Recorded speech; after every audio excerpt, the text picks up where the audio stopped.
आपको एडमिशन भी उसी फील्ड में चूज करना है जिस फील्ड में आपने बैचलर्स किया हुआ है। डॉक्यूमेंट्स की लिस्ट मैं डिस्क्रिप्शन में दे दूंगा। तो आज मैं ऑस्ट्रिया का डिटेल स्टेप्स बताने लगा हूँ, किस प्रोसेस के जरिए आप ऑस्ट्रिया आ सकते। तो जिस प्रोसेस से मैं गुजरा हूँ, मुझे जो प्रोसेस का पता है, तो मैं आप लोगों को वही बताऊंगा, specially for those people who are sitting here in Pakistan और वो बैचलर्स के बेस पे या मास्टर्स पे यहाँ ऑस्ट्रिया आना चाहते हैं। तो ये वीडियो उनके लिए स्पेशली। तो इस वीडियो को तुम लोग एंड तक देखना। जो बंदा बीच में स्किप करना चाहता है और ये सोच रहा है कि मैं स्किप करके मेन पॉइंट्स देख लूंगा, तो ऐसा नहीं हो, क्योंकि बीच में छोटे छोटे पॉइंट्स आएंगे तो शायद वो आपके प्रोसेस के लिए ज़रूरी हो। तो इस वीडियो को एंड तक देखना।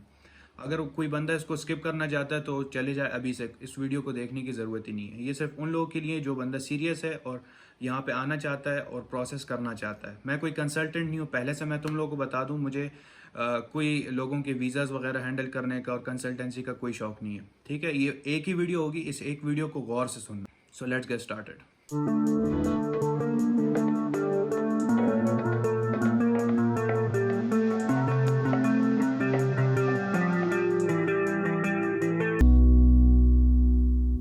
अच्छा जी, सबसे पहले जब आप अपना ऑस्ट्रिया का प्रोसेस स्टार्ट करते हैं तो फर्स्ट ऑफ ऑल, अगर आप बैचलर की बेस पे आना चाह रहे हैं, फर्स्ट ऑफ ऑल हम बैचलर की बात करेंगे। अगर आप बैचलर की बेस पे आना चाह रहे हैं तो आपको बैचलर के लिए ऑफ कोर्स आपका एफएससी के सारे डॉक्यूमेंट्स, आपके एफएससी के ट्रांसक्रिप्ट, एफएससी की डीएमसी, जब आपको ये मिल जाता है तो आपको फिर इसको मोफा से अटेस्ट करना है, आपको आईबीसीसी से इसको अटेस्ट करना है, इन दोनों को, ट्रांसक्रिप्ट को भी और सर्टिफिकेट को भी। जब आप इसको अटेस्ट कर लेते हैं, देन आपने पहले से अटेस्ट करने से पहले बेहतर है कि आप 2-3 महीने पहले ही अपनी अपॉइंटमेंट बुक कर लें, क्योंकि अपॉइंटमेंट का आजकल बहुत मसला आ रहा है, अपॉइंटमेंट नहीं मिल रही है। पहले हमारे टाइम में ऐसा होता था कि हम ऑनलाइन जाते थे। इनकी अपनी वेबसाइट है BMEIV.GV, ऐसी कुछ वेबसाइट है। खैर एनीहाउ, मैं उसका लिंक डिस्क्रिप्शन में मेंशन कर दूंगा, वो कोई बड़ी प्रॉब्लम नहीं है। आप वहाँ पे जाते थे तो वहाँ पे आपको वेरिफिकेशन का और इसी तरह से रेजिडेंस परमिट दोनों का आपको ऑप्शन शो होता था। तो वहाँ पे हम क्लिक करते थे, वेरिफिकेशन में एक बंदे की वेरिफिकेशन का अपॉइंटमेंट हम क्लिक करते तो वहाँ पे सारा प्रोसेस आ जाता था। लेकिन अब आई थिंक ऐसा नहीं है। अब ये चीज़ जो ट्रांसफ़र हो गई है एम्बेसी से वीएफएस की तरफ, तो आपने वीएफएस जाना है। वीएफएस में अपना आपने वेरिफिकेशन की अपॉइंटमेंट बुक करनी है, ठीक है। कोई किसी को पैसे देने की ज़रूरत नहीं है, कोई कंसल्टेंट के पास जाने की ज़रूरत नहीं है। सिंपल प्रोसेस है। पहले वेरिफिकेशन की अपॉइंटमेंट बुक करें। वेरिफिकेशन की जब आपकी अपॉइंटमेंट बुक हो गई, उस वक्त तक आपके सारे डॉक्यूमेंट्स वगैरह तैयार हो चुके होंगे। जो बंदा अभी एफएससी कर रहा है, सेकेंड ईयर में है और उसके तकरीबन सेकेंड ईयर में ख़त्म होने में 2-3 महीने बाकी भी हैं, तो तब भी वो पहले से अपॉइंटमेंट बुक कर सकता है, क्योंकि अपॉइंटमेंट्स नहीं मिल रही हैं। अगर आप 6 महीने पहले भी बुक करते हो तो तब भी अच्छा है, क्योंकि आपका 6 महीने के अंदर आपको सर्टिफिकेट भी मिल जाएगा बोर्ड से। उसके बाद आपने जाना है ऑफ कोर्स इस्लामाबाद, वहाँ से आपने आईबीसीसी से और मोफा से इसको अटेस्ट करना है। अटेस्टेशन वगैरह होने के बाद जब आपके डॉक्यूमेंट्स रेडी हो जाएंगे, इसी तरह से 10th का भी और एफएससी का भी। अगर आप बैचलर की बेस पे जा रहे हैं, मैं आपको बैचलर का बता रहा हूँ। अगर मास्टर की बेस पे आप जा रहे हैं तो मास्टर के लिए आपको बैचलर की ट्रांसक्रिप्ट और उसकी जो डिग्री होती है वो आपने इसी तरह से सेम मोफा से और HEC, हायर एजुकेशन कमीशन, तो इन दोनों में बस ये एक डिफरेंस है। एफएससी के बेस के लिए आपको आईबीसीसी जाना है और HEC आपको मास्टर के बेस पे जाना है। तो इन दोनों को आपको अटेस्ट करना है। अटेस्ट करने के बाद आपकी वेरिफिकेशन के अपॉइंटमेंट आ गई होगी, तो वहाँ पे आप जाके आई थिंक 24,500 ऐसी कुछ फ़ीस थी हमारे टाइम में। तो मे भी शायद अब थोड़ी ज़्यादा हो गई हो, 26,000 हो गई हो, मुझे तो पता नहीं, लेकिन इतनी राउंड अबाउट है। तो ये आप पे करेंगे, आप अपने डॉक्यूमेंट सबमिट कर दें। ओरिजिनल सबमिट करें तो बेहतर है, क्योंकि ओरिजिनल की जो वेरिफिकेशन होती है वो जल्दी होती है एज़ कम्पेयर टू कॉपीज़। सो अगर वो आपसे कह रहे हैं कि हमें कॉपीज़ दें तो फिर आप कॉपीज़ ही दे दें, लेकिन आई थिंक ओरिजिनल देना बेहतर है। तो वेरिफिकेशन जैसे आपकी ख़त्म होती है तो आपको एक ईमेल रिस्पॉन्स आता है। लीगलाइजेशन की आपको ईमेल आती है कि आपका वेरिफिकेशन कंप्लीट हो गई है, आपको इस तारीख की लीगलाइजेशन डेट मिल गई है, आप यहाँ पे आके और अपने डॉक्यूमेंट्स लीगलाइज करते हैं। अब लीगलाइजेशन क्या चीज़ है? काफ़ी लोग सवाल पूछते हैं कि लीगलाइजेशन क्या है। तो लीगलाइजेशन बेसिकली आपके जो डॉक्यूमेंट्स हैं वो डॉक्यूमेंट्स आपके एलिजिबल हो जाते हैं ऑस्ट्रियन यूनिवर्सिटीज़ में अप्लाई करने के लिए। वो आपको तभी एडमिशन देते हैं जब आपके डॉक्यूमेंट्स लीगलाइज हो जाते हैं। लीगलाइजेशन क्या है? लीगलाइजेशन बेसिकली आपके डॉक्यूमेंट्स पे एक स्टैंप होती है एम्बेसी की तरफ से, वो ये ऑथोराइज करती है कि आपके डॉक्यूमेंट्स वैलिड हैं वहाँ पे एडमिशन के लिए। ये लाजमी नहीं है जब आपको स्टैंप लग जाए कि आपको एडमिशन मिलेगा ही मिलेगा, वो रिक्वायरमेंट्स पे है। खैर पहले तो मैं आपको लीगलाइजेशन की फ़ी बता दूँ। फ़ी जो है वो आई थिंक 80 यूरोज पर डॉक्यूमेंट थी। अगर आप मास्टर के लिए जा रहे हैं तो आपको बैचलर की डिग्री और ट्रांसक्रिप्ट, पुलिस करेक्टर सर्टिफिकेट, वो काफ़ी मसला आता है लोगों को, वो भी समझा देता हूँ। पुलिस करेक्टर सर्टिफिकेट बेसिकली आपने करना ये है कि आप लीगलाइज तो कर लेते हैं पुलिस करेक्टर सर्टिफिकेट, लेकिन लीगलाइजेशन की आपको स्टार्ट में ज़रूरत नहीं है, क्योंकि वो 3 मंथ्स उनकी रिक्वायरमेंट होती है कि अगर 3 मंथ्स से ओल्ड हो जाए तो आपने फिर न्यू सबमिट करना है। तो आप ऐसा करें कि जिस दिन आपकी लीगलाइजेशन हो उस दिन आप पुलिस करेक्टर सर्टिफिकेट लीगलाइज ना कराएं। ये फिर मैं आपको आगे बता दूं कि कब करा। उसके बाद जब आपके डॉक्यूमेंट्स लीगलाइज हो जाते हैं तो आपने फिर यही डॉक्यूमेंट्स लीगलाइजेशन से पहले आपने एडमिशन्स के लिए अप्लाई कर देना है। बगैर लीगलाइज किए हुए आपने एडमिशन्स अप्लाई करने हैं कि आपको कोई रिस्पॉन्स आ जाए, कोई यूनिवर्सिटी आपसे कह दे कि आप हमें अपने डॉक्यूमेंट्स सेंड कर दें, तो आप उनको ये ईमेल लिख सकते हैं कि जब मेरे डॉक्यूमेंट्स लीगलाइज हो जाए मैं आपको तब अपने डॉक्यूमेंट्स भेज दूंगा, एंड दैट्स ओके। वो कहते हैं ठीक है। रिक्वायरमेंट मैं आपको बता दूं, आजकल एफएससी की जो रिक्वायरमेंट है वो करंटली आपका 80% होनी चाहिए एफएससी में। मतलब आप बैचलर की बेस पे जब जा रहे हैं आपकी एफएससी में 80% होनी चाहिए। आइलेट्स 6.5 बैंड आपको मिनिमम आइलेट्स रिक्वायर्ड है।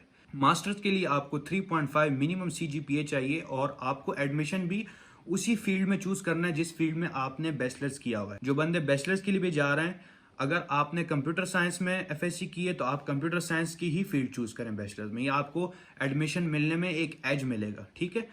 तो ये करंटली जो एजुकेशन कमीशन है ऑस्ट्रिया का, तो उनकी तरफ से ये अनाउंस हुआ है। अब आइंदा मेरी वीडियो कब तक लोग देख रहे हैं, शायद उस वक्त तक रिक्वायरमेंट बदल गई होंगी, लेकिन अभी तक फिलहाल यही रिक्वायरमेंट्स हैं। अच्छा, एडमिशन रिसीव होने से पहले लोग ये क्वेश्चन कर रहे होते हैं कि हमने डॉक्यूमेंट्स कैसे भेजने हैं। डॉक्यूमेंट्स आप कुरियर के जरिए भी भेज सकते हैं, आप लेपर्ड्स कुरियर के जरिए या टीसीएस के जरिए भी आप भेज सकते हैं, और कोशिश करें कि ओरिजिनल डॉक्यूमेंट्स भेजें, तो आपको एडमिशन मिलने में ज़्यादा आसानी होती है।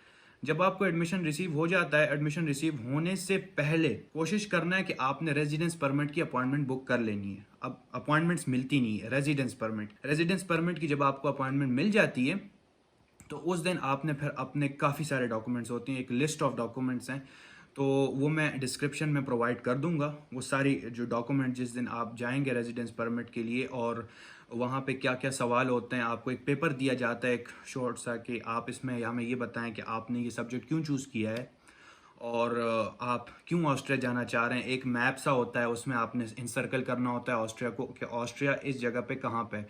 तो वो सिंपल होता है ऑस्ट्रिया का, आप थोड़ा सा मतलब पढ़ लें कि मैप किस तरह से है ऑस्ट्रिया का। उसमें कोई लाइंस वगैरह नहीं होती, कोई लिखाई वगैरह नहीं हुई होती, उसमें सिंपल बस ब्लैक एंड वाइट होता है। तो उसमें आप इंसर्कल कर लें कि ये ऑस्ट्रिया है, ठीक है।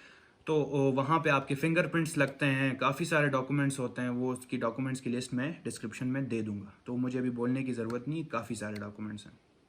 तो वो जब आप सबमिट कर देते हैं तो मे बी 10 दिन बाद, 12 दिन बाद, टाइम डिपेंड करता है, क्योंकि काफ़ी सारे रेजिडेंस परमिट्स के फ़ाइल होते हैं। आपकी एक फ़ाइल रेडी हो जाती है। जब आपकी फ़ाइल रेडी हो जाती है तो आपकी यही फ़ाइल ऑस्ट्रिया से जाती है रेलेवेंट मजिस्ट्रेट के पास। अब आपकी जो वीज़ा प्रोसेस होता है वो आपका एम्बेसी नहीं करती, वो आपका मजिस्ट्रेट करता है। अब मजिस्ट्रेट, कौन से मजिस्ट्रेट के पास आपकी वीज़ा फाइल जाती है, डिपेंड करता है कि आपने एकोमोडेशन कहाँ पे बुक किया। आपने जहाँ पे अपनी एकोमोडेशन बुक की है वहीं पे आपकी फ़ाइल जाएगी, और वहीं का मजिस्ट्रेट आपकी रेजिडेंस परमिट की फ़ाइल प्रोसेसिंग करेगा। यहाँ पे ये चीज़ लाजमी है कि आपकी अगर यूनिवर्सिटी फॉर एग्जांपल आपकी वियना में है, तो आप ये नहीं कर सकते कि मैं ल्यूबन में अपनी एकोमोडेशन बुक कर लूँ। आपने वियना में ही बुक करनी है, क्योंकि मजिस्ट्रेट ऑफ कोर्स उसको ये लगता है कि ये स्टूडेंट है तो ये ल्यूबन में क्या कर रहा है, ये रोज़ाना आएगा जाएगा वहाँ से। तो ऐसा नहीं होता है। आपकी यूनिवर्सिटी जहाँ पे आपने उसी के आई थिंक 50 माइल्स के अंदर या 50 किलोमीटर्स के अंदर ऐसी कुछ होता है, उसमें आपने अकोमोडेशन बुक करनी है। तो ये सारा सीन है। जब आपकी फ़ाइल चली जाती है तो डिपेंड करता है कि आप कौन सी जगह पे फ़ाइल कर रहे हैं, तो टाइम डिपेंड करता है। 6 मंथ्स इसका प्रोसेसिंग टाइम है, किसी को 2 महीने में आंसर आ जाता है, किसी को 3 महीने में। एक ऑब्जेक्शन आती है, तो काफ़ी लोग ऑब्जेक्शन की वजह से परेशान हो जाते हैं कि मुझे ऑब्जेक्शन आई है। ऑब्जेक्शन आपको बेसिकली वो कहता है कि मुझे ये डॉक्यूमेंट दो, तो आपने फिर वो डॉक्यूमेंट प्रोवाइड करना होता है। ऑब्जेक्शन में क्या होता है ज़्यादातर कि आपका कोई एकोमोडेशन का मसला होता है, तो वो कॉन्ट्रैक्ट पे आपको ऑब्जेक्शन दे सकता है। वो आपको आपके फंड्स पे ऑब्जेक्शन दे सकता है। फॉर एग्जांपल आपके फंड्स क्लियर नहीं है, आपके फंड्स की ओरिजिन क्लियर नहीं है, कहाँ से आपके फंड्स आ रहे हैं, तो उस पर ऑब्जेक्शन आ सकती है। ऑब्जेक्शन आपकी पुलिस करेक्टर सर्टिफिकेट पे तो आती ही आती है। तो वो जो मैंने पुलिस करेक्टर सर्टिफिकेट की बात की थी पहले, तो वो मैं अब आपको कह रहा हूँ। जब आपको ऑब्जेक्शन देता है तो आपने रेजिडेंस परमिट जब आप जमा कर रहे हो, मैंने ये बात वहाँ पे नहीं की लेकिन आप कर रहे हो, जब आपने रेजिडेंस परमिट आपने एम्बेसी में जमा कराना है तो वहाँ पे उसके साथ ही आपने अपने पुलिस करेक्टर सर्टिफिकेट दोबारा वेरिफिकेशन में डाल देना है। तो आपको वेरिफिकेशन की अपॉइंटमेंट लेने की ज़रूरत नहीं पड़ेगी वहाँ पे। अभी तक तो ये सीन है, आगे का मुझे नहीं पता। आपने जब रेजिडेंस परमिट के साथ ही जब आप विंडो में जाते हैं, आपके फिंगरप्रिंट्स लग रहे होते हैं, तो उसी टाइम आप जो सर हैं रेलेवेंट या मैडम खड़ी हुई हैं, आप उनसे कह दें कि यह मेरा पुलिस करेक्टर सर्टिफिकेट है, प्लीज़ इसको भी, ये मेरा दोबारा मैं इसको जमा करा रहा हूँ वेरिफिकेशन के लिए। तो जितना टाइम आपका फाइल फॉरवर्डिंग में उसमें लगता है, तो उस टाइम के अंदर अंदर आपका जो दूसरा पुलिस करेक्टर सर्टिफिकेट है वो वेरिफिकेशन से क्लियर हो जाता है और आपको लीगलाइजेशन मिल जाती है। तो जब आप लीगलाइज कर लें और फॉर एग्जाम्पल इन केस आपको मजिस्ट्रेट कहता है कि मुझे पुलिस करेक्टर सर्टिफिकेट दो, और आप उनको ईमेल भेज भी देते हैं कि मेरा जो पुलिस करेक्टर सर्टिफिकेट है वो एम्बेसी के पास है, वेरिफिकेशन में है, तो अभी मेरे पास नहीं है, आपके पास कोई पिक्चर होगी उसकी, तो वो पिक्चर आप सेंड कर दें, और एम्बेसी की जो रसीद होती है आपको दी हुई हो तो वो सेंड कर दें। तो इतना उनके पास भी कॉमन सेंस होती है कि यार इसका जो पुलिस करेक्टर सर्टिफिकेट है वो एम्बेसी के पास है, और चलो ठीक है। जब उनसे क्लियर हो जाएगा तो आप जब ऑस्ट्रिया आते हैं, वो कभी कहते हैं कि आप जब कार्ड कलेक्ट करने आएंगे यहाँ पे रेजिडेंस कार्ड, तो तब अपने साथ ले आना, किसी को कुछ नहीं कहते। तो ये एक ऑब्जेक्शंस के डिफरेंट सिनारियोज होते हैं। जब आपकी रेजिडेंस परमिट क्लियर हो जाती है, तो क्लियर होने के बाद आपको फिर जो मजिस्ट्रेट होता है वो एक लेटर सेंड करता है एम्बेसी को आपके जो रेजिडेंस परमिट की फाइल के नंबर के साथ। तो वो जब लेटर सेंड होता है, उस लेटर में आपका मेंशन होता है कि मतलब इसकी रेजिडेंस परमिट मैंने यहाँ से क्लियर कर दी है, अब आप इसको वीज़ा डी की अपॉइंटमेंट दे दें। अब वीज़ा डी बेसिकली आपका एक स्टैंप होता है for the entry in Austria.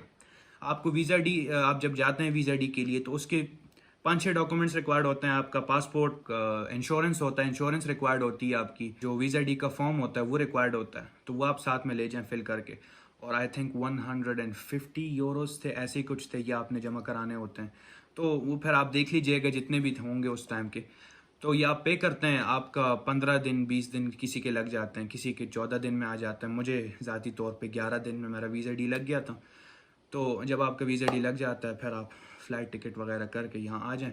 जब आप यहाँ पे लैंड होते हैं, लैंड होने के बाद जो आपको रेजिडेंस परमिट का जो आपका कार्ड का सिस्टम होता है वो मैं आपको इंशाल्लाह नेक्स्ट वीडियो में बताऊंगा। सो आज के लिए इतना ही। उम्मीद है इस वीडियो में मैंने डिफरेंट सिनेरियोज और डिफरेंट टॉपिक्स को मैंने कवर कर दिया होगा। अगर आपका फिर भी कोई सवाल है, पहले तो आपने ये वीडियो पूरी देखनी है। पूरी देखने के बाद भी अगर आपके जहन में कोई सवाल रहता है तो फिर मुझे कमेंट्स में ड्रॉप डाउन कर दें, तो मैं उसमें आपको फिर डिटेल में आंसर दे दूंगा। फिलहाल तो मेरा नहीं ख्याल कि आपका कोई सवाल रहता होगा, लेकिन फिर भी आपका कोई सवाल है तो कमेंट्स आपके लिए खुले, कमेंट्स कर दें and I am ready to answer. Thank you so much.